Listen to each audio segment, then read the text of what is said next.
పెళ్ళైనా పండగైనా వేడుక ఏదైనా పట్టుచీరల ప్రత్యేక వేదిక వారాహి సిల్క్స్. తెలంగాణ కాంగ్రెస్లో ఆధిపత్య పోరు కొనసాగుతోంది. సీఎం రేవంత్ను మంత్రులు పక్కన పెడుతున్నట్లుగా తెలుస్తోంది. అధిష్టానాన్ని పట్టించుకోని విధంగా మంత్రుల ప్రవర్తన ఉంది అనేది తెలుస్తోంది. ఇక సొంత నిర్ణయాలు తీసుకుంటున్నారు నేతలు.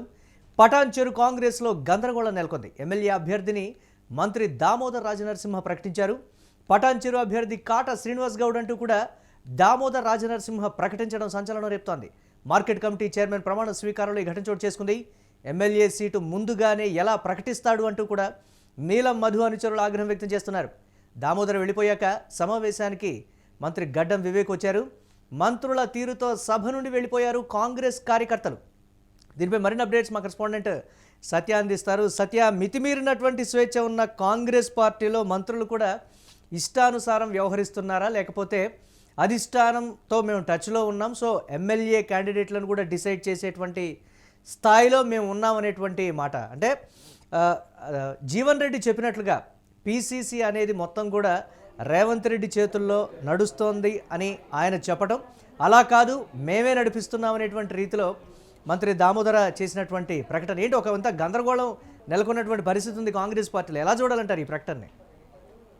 ప్రధానంగా పటాన్ చెరువులో మరొకసారి ఏదైతే ఈ ఆధిపత్య పోరు అనేది ఖచ్చితంగా అక్కడ కనబడుతూ ఉంది. సో ఈరోజు ఏదైతే కాంగ్రెస్ పార్టీ నిర్వహించినటువంటి పటాన్ చెరువులో కాంగ్రెస్ పార్టీ నిర్వహించినటువంటి ఏదైతే మార్కెట్ కమిటీ చైర్మన్కి సంబంధించినటువంటి ఏదైతే తీర్మానం ఉందో దానికి సంబంధించి ఆ ప్రమాణ స్వీకారానికి కూడా మరి అటు దామోదర్ రాజనరసింహ కాంగ్రెస్ నాయకులు అందరూ కూడా వచ్చిన పరిస్థితి కనబడుతోంది. ఆ సభలో దామోదర్ రాజనరసింహ మాట్లాడుతూ మరి మీకు కాబోయే ఎమ్మెల్యే అంటే 2029లో వచ్చే ఎలక్షన్స్లో మీకు కాబోయే ఎమ్మెల్యే కాట శ్రీనివాస్ గౌడ్ అంటూ కూడా ఆయన చేసినటువంటి వ్యాఖ్యలు ఒక్కసారిగా కాంగ్రెస్ కార్యకర్తల్లో కొంత గందరగోళమైనటువంటి సిచ్యువేషన్ తీసుకొచ్చిన పరిస్థితి ఉంది. ఎందుకంటే అక్కడే మరి కాంగ్రెస్కి సంబంధించినటువంటి నీలం మధుకు సంబంధించినటువంటి కార్యకర్తలు కూడా అక్కడే ఉన్నారు. సో అక్కడ ఆయన ఆ వార్డు అనతోంటే అంటే మీకు కాబోయే ఎమ్మెల్యే కాట శ్రీనివాస్ గౌడ్ అనగానే ఇటు వీళ్ళకు ఏదైతే నీలం మధుకు సంబంధించినటువంటి కార్యకర్తలంతా కూడా మరి దామోదర్ రాజనరసింహ పైన కొంత మరి అసహనానికి గురై కూడా అక్కడ గందరగోళ వాతావరణం సృష్టించారు. ఎట్లా మీరు ఆయనను ముందే మీరు ప్రకటిస్తారు, ఆయన ఎట్లయితారు ఎమ్మెల్యే, నీలం మధు కూడా ఉన్నాడు కదా, మీరెట్లా నిర్ణయిస్తారు, అధిష్టానం నిర్ణయిస్తుంది కదా అంటూ కూడా కొంత గందరగోళమైనటువంటి వాతావరణం అక్కడ నెలకొన్న పరిస్థితి కనబడుతోంది. తీవ్ర స్థాయిలో అక్కడ కాంగ్రెస్ అంటే ఇటు కాట శ్రీనివాస్ గౌడ్ అలాగే నీలం మధుకు సంబంధించినటువంటి కార్యకర్తలు అందరూ కూడా కొంత గందరగోళ వాతావరణం సృష్టించిన పరిస్థితి కనబడుతోంది. ఈ మొత్తం సిచ్యువేషన్ చూసినటువంటి దామోదర్ రాజనరసింహ మరి అక్కడ నుంచి వెళ్ళిపోయిన పరిస్థితి అయితే కనబడుతుంది. దాని తర్వాత మరి గడ్డం వివేక్ వచ్చిన పరిస్థితి ఉంది. గడ్డం వివేక్ వచ్చి కొద్దిసేపు అటు ఇటు ఉండగానే మరి కార్యకర్తలు ఈ సిచ్యువేషన్ అంతా చూసినటువంటి కార్యకర్తలు అక్కడ ఉన్నటువంటి కార్యకర్తలు కాటా శ్రీనివాస్ గౌడ్కు సంబంధించిన కార్యకర్తలు వెళ్ళిపోయారు. దాంతోపాటు నీలం మధుకు సంబంధించినటువంటి కార్యకర్తలు అందరూ కాంగ్రెస్ కార్యకర్తలు కూడా అందరూ వెళ్ళిపోయిన పరిస్థితి కనబడుతోంది. ప్రస్తుతం ఈయన చేసినటువంటి కామెంట్స్ ఏవైతే ఉన్నాయో సోషల్ మీడియా వ్యాప్తంగా కూడా సంచలనాలు ప్రకటిస్తున్న పరిస్థితి కనబడుతుంది. ఎందుకంటే ఏదైనా నిర్ణయం తీసుకోవాలంటే కాంగ్రెస్ పార్టీలో పెద్ద ఎత్తున కింద స్థాయి నుంచి కాదు పై స్థాయి నుంచి వస్తుంది. కాబట్టి ఎందుకంటే హైకమాండ్ అనేది ఉంటుంది కాంగ్రెస్ పార్టీకి, అక్కడ ఏఐసిసి నిర్ణయాలు తీసుకుంటాయి. సుదీర్ఘంగా అక్కడ ఎవరికి పార్టీ టికెట్ ఇవ్వాలి మొత్తం కూడా దాదాపు ఆ స్క్రీనరీ కమిటీ మెంబర్ ఉంటుంది, మొత్తం ఏఐసిసి మీటింగ్ ఉంటుంది, అక్కడ పెద్ద ఎత్తున ఒక ఇది ఉంటుంది, పెద్ద కూర్పే ఉంటుంది. దానికి సంబంధించి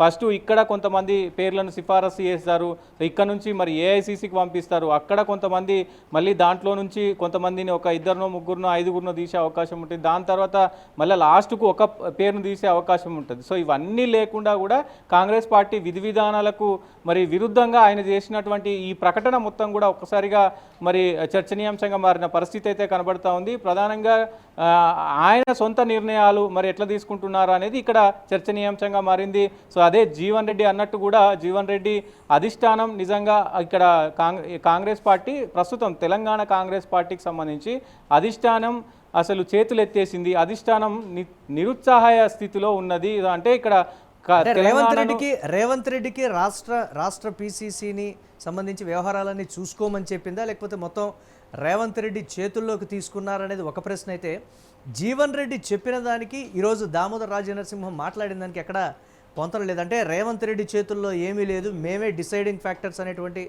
రీతిలో ఆయన కామెంట్స్కి వ్యతిరేకంగా వీరు మాట్లాడినటువంటి తీరు కూడా అంటే ముఖ్యమంత్రి ప్రమేయం ఏమీ లేదు, అంత మేమే చూసుకుంటాం, అసలైనటువంటి కాంగ్రెస్ వాదులం కాబట్టి మేమే నిర్ణయాత్మకమైనటువంటి పరిస్థితులు కూడా ఉంటాయి కొన్ని నిర్ణయాల విషయంలో అనే అలా చూడొచ్చు అంటారా? కాంగ్రెస్ కార్యకర్తలు కూడా గుసగుసలాడుతున్నటువంటి పరిస్థితి.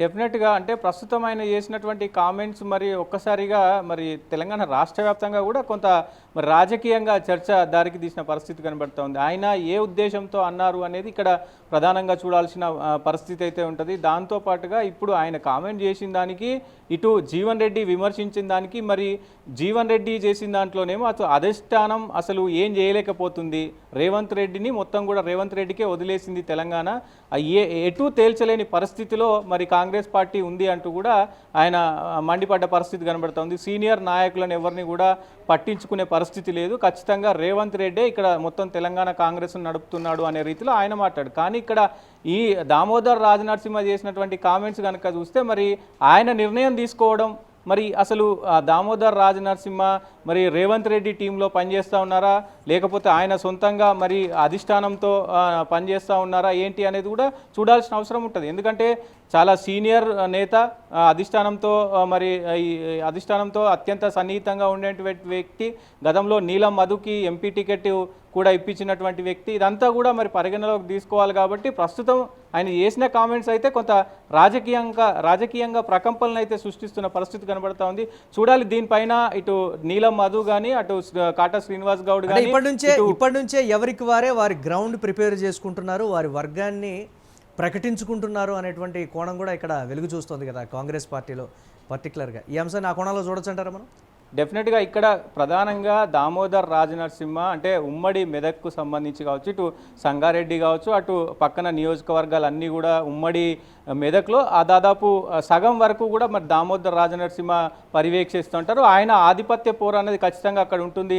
ఆయన కొంత ఇన్ఫ్లుయెన్స్ చేయగలరు. ఏదైతే పటాన్ చెరువు కావచ్చు, సంగారెడ్డి కావచ్చు, మొత్తం కూడా మెదక్ కావచ్చు, నర్సాపూర్ కావచ్చు, ఇవన్నిటిని కూడా మరి ఆయన చూసే అవకాశం ఉంటుంది. కాబట్టి సో గతంలో ఈ మెదక్తో ఆయనకు అనుబంధం ఉంది. చాలా రోజుల నుంచి ఆయన పార్టీ కోసం ఏదైతే క్యాడర్ ఉంటుందో ఆ క్యాడర్ కోసం మరి ఆయన గతం నుంచి కూడా పనిచేస్తున్నారు. కాబట్టి ఆ పట్టు ఉంది కాబట్టే మరి ఇలాంటి వ్యాఖ్యలు చేశారా, లేదంటే ఆయన నిజంగా నీలం మధుకు మరి ఎంపీ టికెట్ ఇప్పించుకున్న పరిస్థితి ఉంది. ఆయన జాయిన్ అయిన కొన్ని రోజులకే మరి టికెట్ ఇచ్చారు కాబట్టి సో ఆయనకు ఆ ఇన్ఫ్లుయెన్స్ ఉంది కాబట్టి ఆయన నిజంగా వచ్చే ఎలక్షన్స్లో కూడా మరి కాటా శ్రీనివాస్ గౌడ్కే ఈ టికెట్ ఇప్పించుకోగలను అని అది ఉంది కాబట్టే అన్నారా అనేది కూడా చూడాల్సిన అవసరం అయితే ఉంటుంది.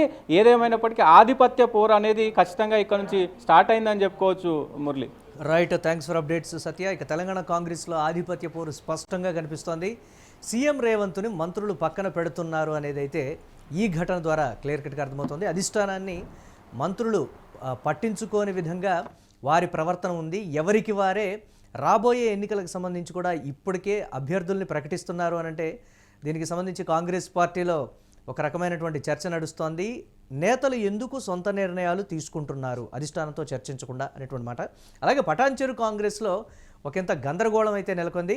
ఎమ్మెల్యే అభ్యర్థిని మంత్రి దామోదర ప్రకటించడం, ఈ నేపథ్యంలో రాష్ట్ర వ్యాప్త కాంగ్రెస్ నేతల్లో చర్చ అయితే జరుగుతోంది. పటాన్చెరు అభ్యర్థి కాటా శ్రీనివాస్ గౌడ్ అంటూ కూడా దామోదర ప్రకటించడం, మార్కెట్ కమిటీ చైర్మన్ ప్రమాణ స్వీకారంలో ఈ ఘటన జరగడం కూడా, ఎమ్మెల్యే సీటు ముందుగానే ఎలా ప్రకటిస్తాడు అంటూ కూడా నీలం మధు అనుచరులు అయితే అక్కడ ఆగ్రహం వ్యక్తం చేస్తున్నారు. దామోదర వెళ్ళిపోయాక అంటే సమావేశానికి మంత్రి గడ్డం వివేక్ రావడం, ఈ నేపథ్యంలో మనం యూటీవీ స్క్రీన్ మీద ఎక్స్క్లూజివ్గా చూస్తున్నాం. కాంగ్రెస్ కార్యకర్తలు ఒక్కొక్కరుగా అంటే జరుగుతున్న గందరగోళానికి సంబంధించి క్లారిటీ లేక నీలం మధు వర్గం కావచ్చు, లేకపోతే అక్కడ ఉన్నటువంటి కీలకమైన కాంగ్రెస్ నేతలు కార్యకర్తలు కూడా వెళ్ళిపోతున్నట్లుగా కూడా తెలుస్తోంది.